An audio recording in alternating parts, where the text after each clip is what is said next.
Nakakatulong din ito upang mabawasan ang pamamaga ng lalamunan.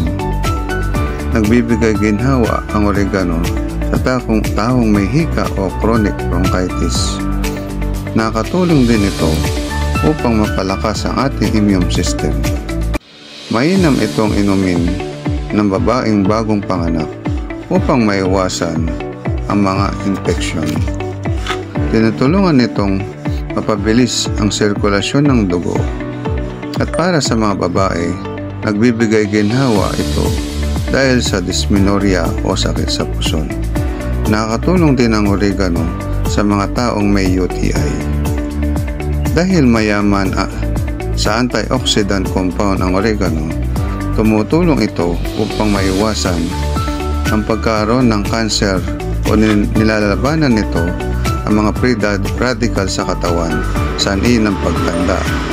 Kaya uminom ng oregano tea.